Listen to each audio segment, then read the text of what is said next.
Welcome, everybody, to the Invincible Leader Show. My name is Connie Scavella, and I am your host. And today we're in for an amazing treat. We have an incredible CEO, as well as a #1 best-selling author, and very generous philanthropic individual who is really the complete person. When you think about what's a leader, what are the qualities of a leader, I think our guest is perfect for that. Today, I would like all of you to meet Tom Fedro, who is the CEO of Paragon Software Group Corporation. So they do a lot of business with companies that you may know about, like Seagate, GoPro, Cisco. Tom has also been one of the CEOs that you really want to listen to because he's actually taken companies public. He's taken one company through an IPO and has been involved in several others, netting over $700 million. Their company does over $200 million in licensing with other companies. He has an amazing path that he took to get to where he is. But where he's really become a master is in the sales. And you don't see that a lot with CEOs who can actually do it all. And that's why I wanted everybody to meet Mr. Tom Fedro. So welcome, Tom. Hey, thanks so much. Connie, it's great to be here. Appreciate it. It's my pleasure. I am so excited that we could do this right now because it's very well timed with the new book that you have. And I actually have been reading it. I don't know if anybody can see that. Next Level Selling. And I'm reading it right now on my iPad. So it's an incredible book. And it just became a #1 bestseller. So congratulations, Tom, on that. Thank you very much. Yeah. You know what I loved about it is that it takes you through the whole process of doing those really big ticket sales, 6-7 figure sales. You have some amazing stories that I can't wait to hear about. And it shows in there that you are a true student of selling. You know how to do it from every different level and from every size company that you're working with or that you're working in. And so that's what was really so impressive, especially when there is a glut of sales books. You wonder, why do I need this one? So I love that what I'm reading so far, but tell me, what was your inspiration? Why did you write this book? Sure. Again, thank you so much for the opportunity to be here, Connie. I really, really appreciate it. So yeah, Next Level Selling, I was like so many people where you talk about, I'm going to write a book someday. I really think I can write a book. And I've been that person for the last 15 years, and I just never got it done. But I'd always thought, I've got a lot of scar tissue. I mean, I've lost a lot of deals. I've won a lot of deals. I got to put this down on paper. And I just never got around to doing it. And what happened was I really wanted to do something for my father and, to dedicate the book to my dad. He'd been such a great example for me. And so one day we were talking on the phone and he casually mentioned, I'm going to be 94 next month. And that kind of hit me like a ton of bricks. I said, you know what? If I'm going to do this book, I got to do it. I got to do it like right now. And so that was kind of the catalyst that got me off the couch, so to speak, and hire a publisher and really take my notes and all the things that I've been thinking about, put it together, put the table of contents together, outline, and really have some accountability to knock it out. And that's what we did. So about 8-9 months after that, we've got a book, and it's on Amazon. And thank you so much for your accolades there. Yeah, we got that #1 bestseller status, so couldn't be happier with it. But the reason that I wrote the book was I really believe there's a method to the madness of closing high-dollar, $1 million plus deals. And that's what we put together here in this tome. And it's been a great experience, it really has. There's a lot of people out there with a great message. And like you said, it's been sitting there for 15 years, waiting and waiting. And it's nice that you had that catalyst to say, okay, let's go ahead and do that. What I like about the way you write, it is like the way you talk. And as we're listening, is you have this very warm way about you. It's not a hard driving sales, but you're very much about people and the relationships and knowing not just surface level, but much deeper. One of the things that I noticed is that you sort of have a traveling companion with you in your sales that I would love for you to introduce to the audience. Sure. Yeah, I think there's a lot of books out there. There's a lot of great programs. When you look at the spin selling, snap selling, the Sandler program, Challenger Sale, all these are fantastic. But and I've learned a great deal through going through programs like that. But for me, it really came down to what works in the real world, and that's really super simple. And what could I prove, in my own experience? And that's where I did my own analysis and looking at the wins and the losses, because like I said, I lost a lot of big deals, heartbreakers, but I won a lot of major deals.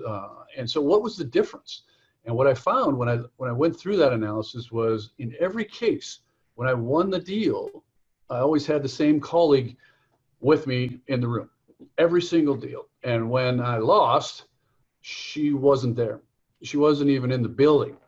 And her name is Pam, and it's really not a person, but it's an acronym, and it stands for pain, authority, and money. PAM, Pam. And every one of these major deals, without exception, if I did my job and I had identified and confirmed the pain was there, and I knew who the authority was, the person or the group of people, and I confirmed the money was there, I won those deals. And if I hadn't confirmed one of those, or reconfirmed and reconfirmed and reconfirmed any one of those three, I lost the deal. And that, in a nutshell, is how it came down. And I built a whole entire process around Pam, and that's what's in the book. And we've got a bunch of case studies where I go through, major opportunities that we won and some that we lost, all around the same concept. Do you have some that kind of stick in your head that when you think, wow, I didn't think that was going to happen, and all of a sudden it worked? Oh yeah, I've got a lot of war stories, a lot of them, and a lot of them in the book. But the one that comes to mind, a major airline, the top airline in the United States. This was a while back where I was selling for a company called Grid Systems, and we were doing a mobile project for their mobile workers, their salespeople that were going out to travel agents. And this was a multi-million-dollar opportunity. And it brought out everybody. I mean, I'm talking about IBM and Toshiba and AT&T and Ace, all the big players with devices and software just seemed to be parachuting into the parking lot of my customer. And we were the little guys. We were less than 100th the size of these big players. So how are we going to win? Well, again, it came down to the strategy of pain, authority, and money. We knew they had a pain. They put out an RFI for this thing. So the pain was confirmed. We confirmed the money and went in and really figured out how much this thing is budgeted for. Is it ready to go? Absolutely there. So the real key was the authority. Who's going to make this decision? And what I found was my competitors were all betting on the C-level, on the CTO, the CIO, the VP level folks, where they were spending their time. What I've discovered was that the real authority was deep inside the bowels of their IT shop. It was some young professionals, evaluators that were taking this machine through the paces along with the software that were going to make this decision. And so I put my bet on these folks that they were the authority in actuality. And I spent my time with them, found out, what they do. They played basketball. I played basketball with them. They played golf. We went playing golf. I built relationships with these folks, and they were 25 to 28 years old, making these multi-million-dollar decisions. And that's what it came down to, showing them that our relationship, I was able to convince them that the risk in going with a small company was worth the reward for them personally and for the company. We ended up winning that business. It was over $2 million. And beyond that, it got us into the door with this major airline to get into their all of their shops in the airports themselves, where we were selling the hardware for them. It turned into well over a $20 million deal, all because we used Pam and found out how to close that business with the right authority. So great story, a lot of fun. Yeah, absolutely. And what I love about that story is sort of a David and Goliath story. I mean, you were the little guy. You probably Yeah. didn't have the resources for all the research and all of that everybody else did. And probably your competitors might have even discounted you, just thinking, well, they're just a small guy. I think that's exactly what happened, and we shocked the world there. But I think it really comes down to the process and going through the steps that it takes to confirm paying authority money are there, and you're dealing with the right people. Absolutely. So is there a framework that you use? You talk in your book, this wonderful part about this $1 million framework that you have. And tell me how that works, and then how did you develop that? Yeah, it all surrounds the paying authority money. PAM sits in the middle of this. It's really an 8-step process, and we could spend a webinar on each of the steps. But the first step is to identify the right people that you're going after, your ideal customer profile. Then you have to engage them. How are you going to make your message known? With the phone, with the email, with webinars. Your whole strategy on the marketing side, that the salespeople are really going to be a big part of that as well.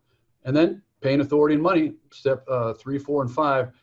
You close that out with step 6 is the proposal, where you're going to be negotiating and closing. And if you've done your steps up to that point correctly, it should be a natural, easy close where you're not jamming a piece of paper in front of them and sign hard 5 copies. This is a natural step to the return on investment that you've been telling them they're going to receive. Then implementation, you got to get your product or service implemented correctly. And finally, growth and renewal. So it's an 8-step process, a proven approach, but it all focuses around those 3 elements to make sure you're in the right place to close deals. Absolutely. And that helps people to figure out where are they in the process, so they're not missing steps and they're not doing it out of order. Because with most frameworks, it does help to have an order to any sort of formula or recipe. And I think that's critical to know where are you in the process and go back and check, did I do everything right? Yeah. Now, So you always got to be reconfirming. one of the things when you're talking about the person of authority and who is the authority, it is a much different world these days. And it's not so simple and it's just the good old boy network all the time anymore. And you gave us the perfect example of that. There's a lot of noise in the world. There's a lot of different technologies and different ways you can find people and research. How do you go about figuring out what is the way to figure out who's the authority? Yeah, there's a number of different ways. I mean, you really got to ask the questions. Who's going to make this decision? Who besides yourself is going to make this decision? But the other ways is to use your network.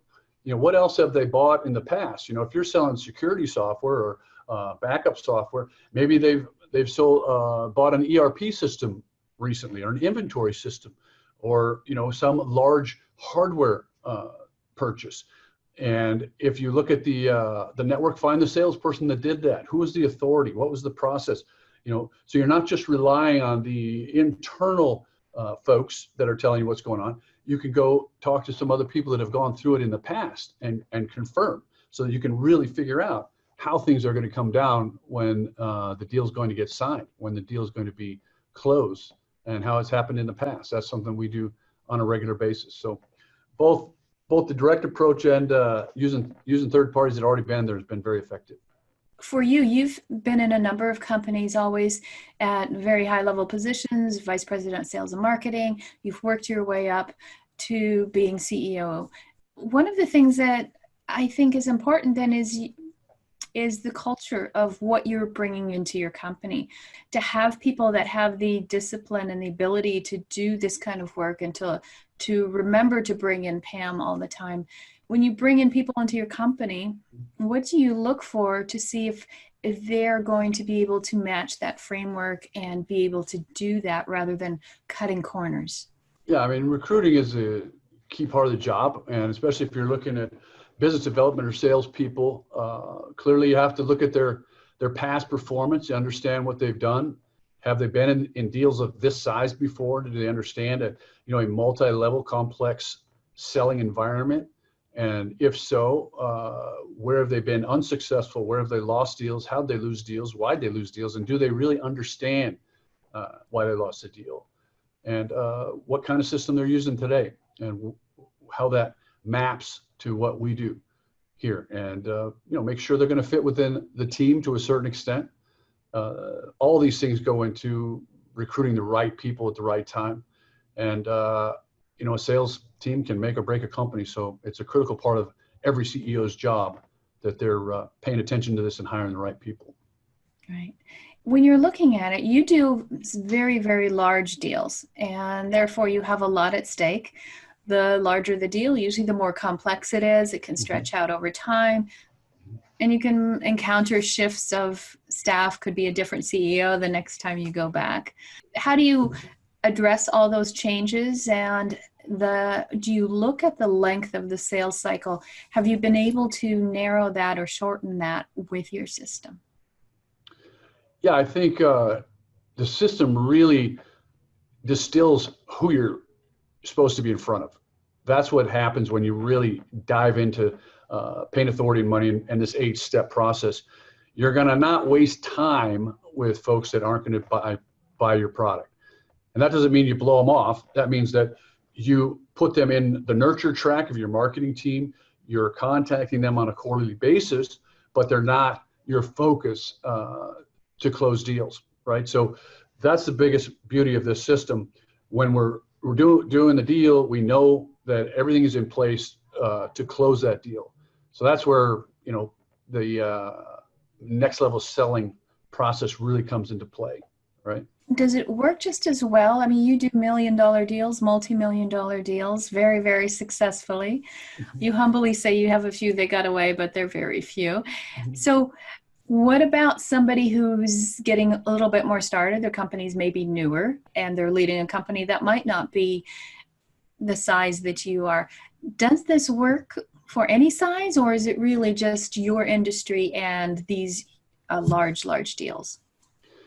Well, I think it'll work for any size deal almost. When you look at a $10,000 deal, if you're looking at the pain, authority, and money as the way to determine whether that deal is going to happen or not, you're going to get the same outcome, right? Are you talking to the right person? In a smaller deal, you might be, or in a smaller company, you might be talking to the CEO, who is the pain, he's suffering or she's suffering the pain. They're the authority, and they're going to write the check. So that it's the same person. So absolutely, these concepts can work in just about any size of deal. And it can work outside of your deal. It can work on your next job when you're looking at where you want to work next. What's the pain that your target company is going through? Who's the authority to make the decision on hiring you? And do they have the budget to pay for you? Using that same process to find a job. So I mean, there's all different types of ways to incorporate this system into life in general, not just in selling million-dollar software deals. And the people that are doing the sales, they're often dealing with a C-suite, and you've been called on them often, I'm sure, from your position. When I worked in corporate America in the C-level, the same thing. And sometimes you see people, you're wondering, how did you get through the front door? And then you see people on their masters, and you're wondering, how did he get that out of me? I wasn't going to say yes. Yeah. When you look at this and your framework, and it's the beauty of it, so elegant, and you've simplified it, something that's really complex, and people don't realize how complex it can be. So how do you groom somebody for that, to nurture them, to teach them? How do you sell to somebody like you? Well, I think, there's a lot to be said for mentorship, to have somebody that's out there that knows how to do it, and to do ride-alongs, have, the junior rep or whatever you want to call them, sit in, listen to the expert go through their process, because selling is mostly, it's about asking quality questions and really understanding what the prospect is going through. And do they have that pain that you can solve, or are you just wasting their time? So it really comes down to discovery and using those answers in the right way to help them achieve their goals, and to be able to have a young person, somebody that's coming up that wants to become an expert account territory manager or business development rep, whatever your particular company's calling these folks. It helps a great deal to have a program like that where they're actually out there in the field with somebody that really knows what they're doing, teaching them. And that's a big part of this process as well. And in the book, we go through a lot of the discovery questions that are the best in the industry to be using out there, regardless of what you're selling. You know, it all comes down to solving pain, solving problems. Yeah, and to have that list and as a resource so that you're asking the right questions. He gives some good examples of things that people were told to say, and you know, you've heard them 1,000 times and they don't work. What's Right. what's nice about your systems is you really make it a true quality integrity sale. And it's not just, well, this will get the deal, but it's really about diving deeper into the person behind the sale. Mm-hmm. It really is. You know, it's all about relationships, and you know, people generally buy from people that they like, and it's important to be able to get along and be able to really help people understand how your solution is going to solve their problem. And you know, that takes a relationship to make it happen. And you know, that's what selling is. Absolutely. How was it for you? Did you decide, hey, I want to get into sales? Did you trip into it? What's your trajectory from getting started in business and to working your way up to there? Wow. Oh, wow. If we go way back, I mean, it started back in, you know, when I was 12 years old, I wanted to make some money to buy a little raft, you know, so I ended up, hey, how can I make money? I got to have a paper route. So I ended up having a paper route, Denver Post in Colorado, and had a paper route for 3 years. And then all my buddies were doing landscaping out there and making $6 an hour, which was a huge amount of money. And, you know, but I looked at some of these guys down at the sporting goods store, and they were having fun. So I went to the sporting goods store, got a job there, and I figured out, hey, if I sell X number of golf clubs with commission, I'm going to be making $10 an hour, and I get to stay in a nice air-conditioned building and, you know, meet really smart people and buy a golf club. So I figured out, you know, selling is pretty cool. And at that time, the folks coming in to buy golf clubs were all stockbrokers, young people making a big money, and they were selling. So I said, you know what, selling, I got to figure out how to do this. And so that's, you know, that's how it started, and ended up getting a finance and marketing degree and jumping right into sales right out of school, and been going ever since, trying to get better and learn along the way, you know. Well, you've definitely mastered it. You can tell when you read how thorough everything is that you're teaching in next level selling. It's really helpful that every page brings value. There's really good meat in the book. That's what I really like. The other thing is you can tell that you didn't just read a bunch of books to write your book. This is based off of your experience and hitting your head on the wall and triumphing as well. Yeah. Yeah, a lot of experience. That's what I hope to, you know, folks can see when they read the book, that this is real life and it's really happening, and this is how it's done. It works. I think it's more trying to crystallize the thinking of your prospect through questions in your discovery process to really understand where their head's at, what their goals are, where they're trying to go, and how you can help them. And do that as quickly and as efficiently as possible, so you're not wasting their time or yours. And that if there's a pain that you can solve, then you're on it and you're going to make it happen. You're going to show them how your solution can save them money or make them money, or hopefully do both, and give them a return on investment, so that they are going to be a person that you can call for a reference, you know, 5 years from now, that they're going to say, yes, this salesperson was fantastic. They sold me exactly what they said they were going to sell me. It did exactly what they said it was going to do. And we achieved the return on investment that we want. I'd do business with them again. Right, right. And so from the mindset of your career and all of that, did you always know at some point you were going to end up where you are? That always was my goal. You know, I'm a pretty goal-oriented individual. I like to write things down and have, you know, ideals that I want to have, you know, personally in my life, and for my teammates, my team members, my employees. You know, we have goals we want to make happen. And, you know, if you look at this particular position in life where I'm at right now, yeah, I think it was on my goal list, and I'm happy to be here. You know, I've got more goals. So just like everybody else should have, we continue to grow, and change is not a choice, but growth is optional. And I'm going with growth. So we'll do it. Excellent, excellent. So there's a lot more to learn about you and about your process, your framework. And I love the introduction of Pam because it simplifies everything.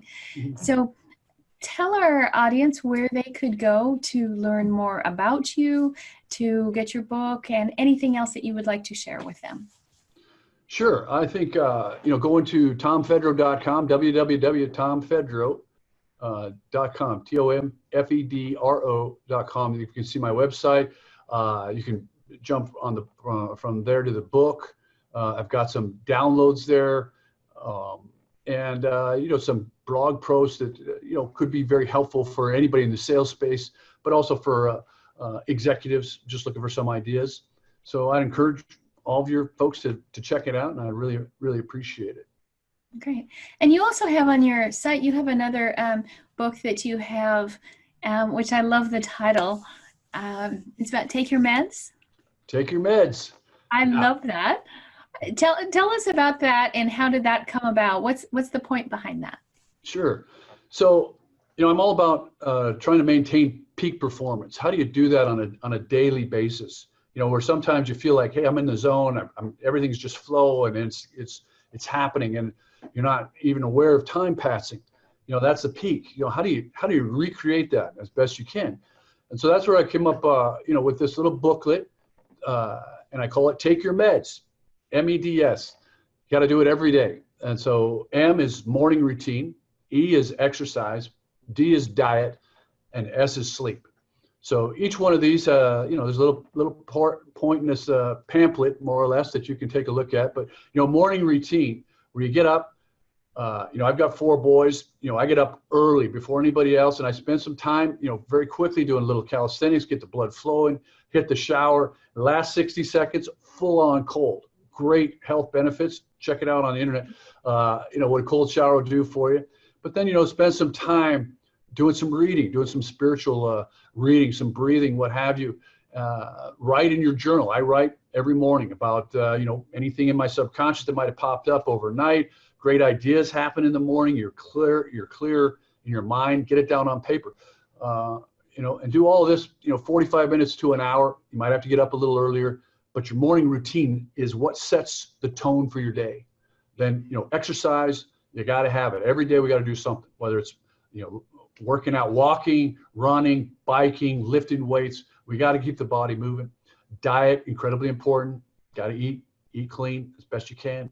And of course, sleep. Get that 6, 7, 7 hours for me. Some people say they can go 6. A lot of people say 8. I'm a 7-hour guy, but, take your meds to get to peak performance on a daily basis. I love that. Well, you are the quintessential example of peak performance and excellence, because you actually combine being excellent in your profession, but also being excellent when you're at home and as an individual. You take care of yourself, you take care of the community, you do lots of philanthropic work, which I love to see. I mean, that is part of why we become successful, is to benefit others as well.